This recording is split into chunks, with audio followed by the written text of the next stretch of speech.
Vou ler o 24 e o 25.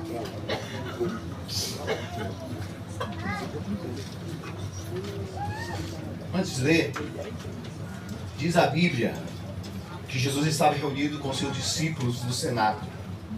A sua alma estava profundamente triste. Judas já havia vendido Jesus por 30 moedas de prata. E o diabo se andava com a vida de Judas. E aí os discípulos falavam entre eles quem era o maior. Jesus surpreende esses homens, pegando uma bacia, cingindo-se com a toalha e começando a lavar os pés dos discípulos. Eles estavam preocupados quem era o maior. E aí ele mostra, como sinal de humildade, e lava os pés dos discípulos. Depois, Jesus Cristo institui a ceia do Senhor, que é um sacramento, uma ordenança à sua igreja. E o texto que eu pedi para colocar diz assim: e tendo dado graças, o partiu e disse: tomai, comei, isto é meu corpo que é partido por vós. Fazei isto em memória de mim. Semelhantemente, depois de ceiar, tomou o cálice, dizendo: este cálice é o novo testamento do meu sangue. Fazei isto das vezes que bebeis, em memória de mim. E mais tarde, o apóstolo Paulo vai escrever da igreja de Corinto, vai normatizar e estabelecer princípios que devem reger essa prática, desse sacramento da vida do crente. Por que nós ceiamos? Por que nós celebramos a ceia? E Paulo nos mostra que nós precisamos olhar para trás. A ceia do banquete que deve levar os olhos para o Calvário, para a cruz, para o passado. Toda vez que a gente celebra a ceia, a gente deve lembrar do Calvário, do sacrifício na cruz que ele fez. Porque a Bíblia diz: todas as vezes que comemos esse pão e bebemos esse cálice, nós estamos anunciando a morte do Senhor. E eu quero trazer em rápidas palavras aqui alguns pontos que devem destacar sobre a ceia do Senhor. Primeiro, a ceia, ela fala do grande amor de Jesus, porque ele institui a ceia na noite que foi traído. Mesmo sendo traído, sendo alvo de perseguição, de traição, da crueldade, da maldade mais extrema, ele demonstra um amor mais profundo, de uma entrega pessoal, sem reserva. A morte de cruz, para quê? Para nos redimir. A ceia, entenda bem, a ceia não é um funeral. A ceia é uma festa. Porque diz a Bíblia que Jesus tomou o pão e dá graças ao Pai. Ele celebra ações de graça. Louvor, alegria, entusiasmo. Jesus não foi para a cruz murmurando, lamentando. Mas Jesus vai como ovelha muda. Jesus vai para a cruz como o rei caminha para a coroação. A ceia fala dessa alegria do Salvador, de nos redimir dos nossos pecados e nos comprar para Deus. Glória a Deus, aleluia. Glória a Jesus. O amor incondicional. Deus, ele ofereceu o que ele tinha de melhor.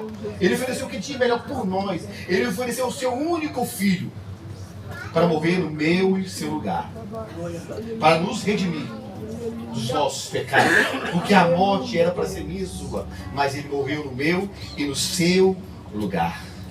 Então hoje é noite de festa, hoje é noite de alegria, hoje é noite de celebração. Eu sou de um tempo, que eu não sou tão velho assim, mas quando se falava, hoje vai ter Santa Ceia, a gente pegava a melhor roupa que estava no guarda-roupa. Hoje é Santa Ceia, então eu preciso pegar aquela melhor roupa, o melhor sapato, o melhor vestido, né, irmãs? O culto da ceia, ele é diferente de qualquer outro culto. Ele tem que ser diferente. Ele tem que ser de alegria, paz de Deus, porque hoje é noite de festa, hoje é noite de alegria. O que está escrito aqui, irmãos? Aqui, ó. O que está escrito aí? Jesus preparou esse banquete para você nesta noite. O banquete da graça. Glória a Deus. Verdade, o que nós precisamos entender nessa olhada para o passado é que Cristo morreu para possibilitar nossa salvação apenas. Não a nossa salvação apenas, mas ele morreu substitutivamente. Ele disse: este é meu corpo que é dado por vós. É importante ler isso. Jesus Cristo não apenas possibilitou a nossa redenção, mas Ele morreu em nosso lugar. Ele morreu pelas suas ovelhas. Cadê as ovelhas de Jesus? Ele morreu foi por você. Ele morreu por você. Ele deu a sua vida pela sua noiva. Morreu a nossa morte. Ele carregou no seu corpo sobre o madeiro os nossos pecados. Ele foi traspassado pelas nossas iniquidades. Ele foi moído pelos nossos pecados. O castigo que nos traz a paz estava sobre ele. E pelas suas pisaduras nós fomos. Nós somos salvos de tal maneira que aquela pessoa com quem Cristo morreu pode ter agora a consciência do perdão, da redenção e da sua completa salvação. Você é salvo por Jesus. Ele te salvou, Ele te comprou e o preço foi caro. Preço de sangue. Precisamos olhar para o passado para entender e saber que o que Cristo fez por nós lá na cruz. O que é importante entender é que Jesus fez tantos milagres, tantos mensagem extraordinária. Ele fez grandes milagres. Quantos sermões Ele fez? Mas Jesus não quer ser lembrado por seus milagres, por seus sermões. Ele quer ser lembrado pelo sacrifício que Ele fez. O sacrifício na cruz do Calvário. Ele nos ensinou verdade sublime. Nós precisamos olhar para frente todas as vezes que estamos celebrando essa ceia, a ceia do Senhor. Porque Paulo diz, nós devemos celebrar a ceia. Quando celebramos, nós anunciamos a morte do Senhor até que Ele venha. Em outras palavras, a ceia é uma celebração, é uma esperança, uma celebração de esperança. Nós estamos aqui celebrando hoje, nesse banquete, mas nós sabemos que brevemente nós seremos arrebatados e um dia nós vamos estar nas mansões celestiais celebrando as bodas do Cordeiro. É só um ensaio, meu irmão. Então nós precisamos estar preparados para esse dia, porque Jesus vai voltar e vai nos levar. E num dia nós vamos participar do grande banquete. Você imaginou naquele dia, nós sendo ali naquele banquete, e Jesus celebrando a Santa Ceia para nós? Que coisa gloriosa, que coisa linda. Oh, aleluia, Jesus. Aleluia. Nós aguardamos a volta de Jesus. Você aguarda a volta de Jesus? Glória a Deus. Jesus está voltando. Hoje não se prega mais sobre a volta de Jesus, porque não é mais interessante para nós, pastor Raimundo. Porque nós queremos... e o pastor Leandro está aproveitando aqui para você vir até certificar que ele está falando sobre a volta de Jesus, trazendo lições importantes para as nossas vidas. E você vê um culto como esse lotado e na terça-feira vazio. Por quê? Porque as pessoas não querem ser limitadas à palavra. Cadê minha Bíblia aqui, pastor? Essa Bíblia aqui. Está ali com a minha esposa. É a palavra que alimenta, que te sustenta. Você vai ficar só com leitinho com Todd? Tem que comer arroz, feijão, mocotó, buchada. Aqui, ó. É a palavra de Deus. É essa aqui que sustenta você, meu irmão. Para você não ser um crente ralo. Aí tem uma coisinha que você ouve na internet e você cai. Pô, vamos examinar a escritura. É verdade que esse camarada está falando? Porque antigamente as pessoas só ouviam o seu pastor e respeitavam a voz do seu pastor. Hoje não, ouve todo mundo. Tem os pastores de plantão na internet que falam da verdade e falam contra a Bíblia. É por isso que você tem que ter autoridade, maturidade espiritual. É verdade. Não, então nós precisamos aguardar a volta de Jesus. Nós temos os nossos olhos nessa esperança bendita de que Jesus vai voltar gloriosamente, pessoalmente, vitoriosamente para buscar a sua igreja e reinar para sempre com Ele. Hoje, não é mais atraente falar que Jesus vai voltar.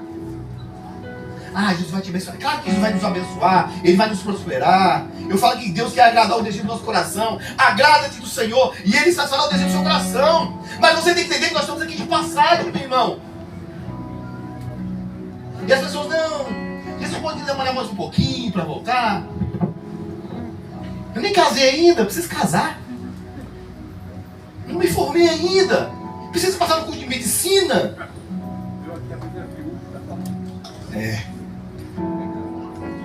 Jesus, diz uma coisa para você. Jesus vai voltar. As profecias apontam para isso. Os sinais da volta de Jesus são muito eloquentes. O mundo está sendo esse palco preparado para esse grande acontecimento da volta gloriosa de Jesus. Deus está preparando esse momento, meu irmão. E Ele vai vir no piscar e te olhar. Ó, pisca aí. É muito rápido. É no piscar. É muito rápido. Mas Ele vai voltar. Os sinais estão aí. Não espere que o mundo vai melhorar. A gente queria que o mundo melhorasse. Mas não vai. A tendência é piorar.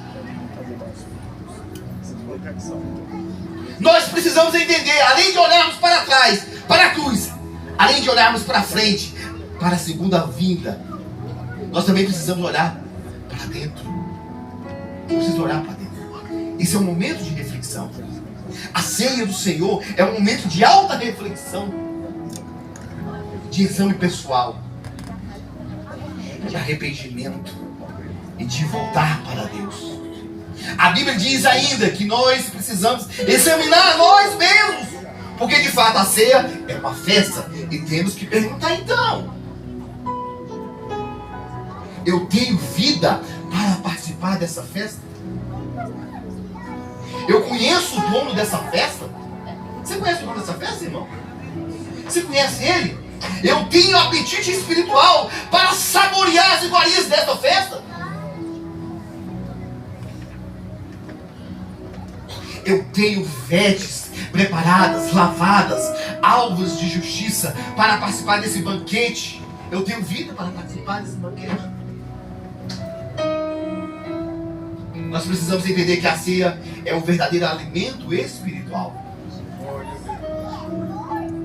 Você acredita que Jesus morreu por você?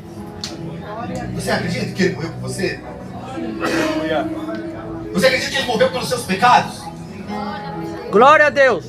Você crê que o sangue dele é suficiente sobre a sua vida? Glória a Deus. O sangue de Jesus tem poder sobre a minha vida. É o sangue de Jesus. Palavra poderosa que a gente não usa há muito tempo. A gente só usa quando está na prova, né? O sangue tem poder. Mas esse sangue que foi derramado na cruz do Calvário, que me salvou, que te salvou, e hoje você tem o privilégio e você vai participar desse banquete que Ele preparou para você. O dono da festa preparou esse banquete para você.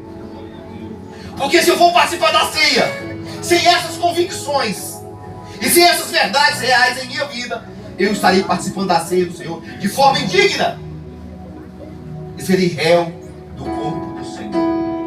Fique de pé. Aleluia. Nós precisamos ter cuidado, precisamos ter reverência, precisamos nos preparar para participar de modo digno da ceia do Senhor. E quem é digno? Você é digno? Precisamos entender que não podemos sentar à mesa do Senhor. Eu não posso sentar diante da mesa do Senhor com mágoas no meu coração, com ressentimentos no meu coração. Não gosto de irmão, não gosto de fulano. Que isso, meu irmão? Eu não posso sentar diante dessa mesa se eu tiver amargo no meu coração. Se você tem mágoa no seu coração, hoje é noite de você liberar perdão. Perdoar. Talvez você não for acusador, mas você precisa pedir perdão, porque o perdão ele liberta.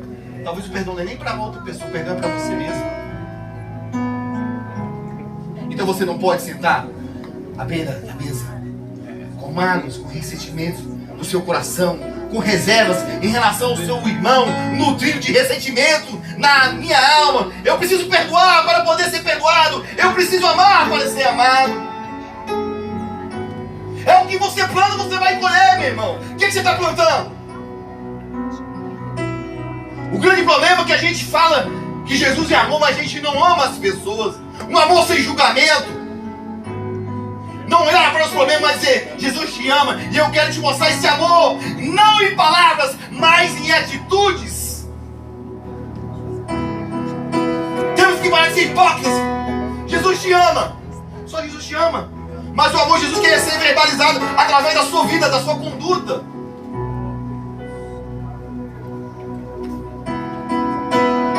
Esse é o momento que o povo de Deus se reúne para reconhecer o sacrifício de Cristo, para guardar a volta de Cristo, para se arrepender dos seus pecados, para demonstrar o seu amor e comunhão com os seus irmãos.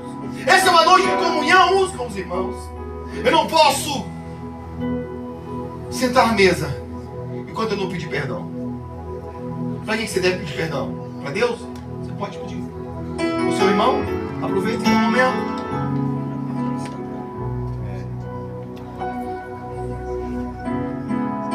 Hoje é a noite do banquete, meu irmão. É um momento de reflexão na nossa vida. Entender.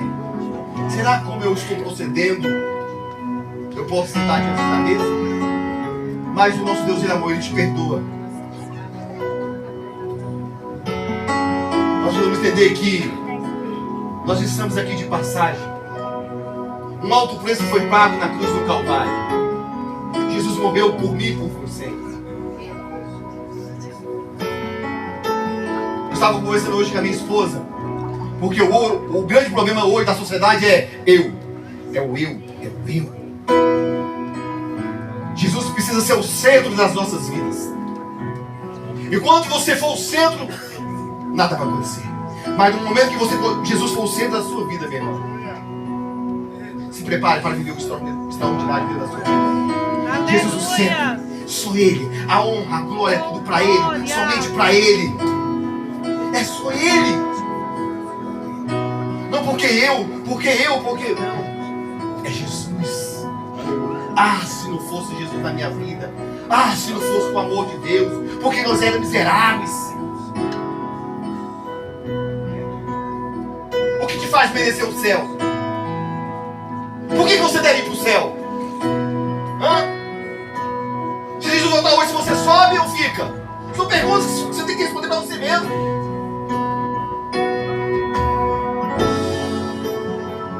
Igreja, Jesus está voltando. Ele está nos preparando para nos levar para o céu.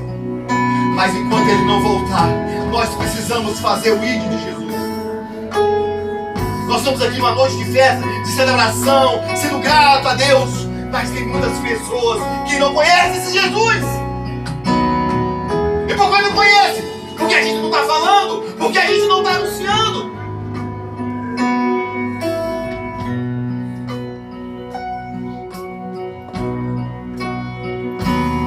Você já mencionou o quanto Jesus sofreu na cruz do Calvário por você? Se você já viu aquele filme, A Paixão de Cristo, ali mostra um pouco do sofrimento, mas não chega nem perto. O como Ele sofreu por você. Você é especial para Ele.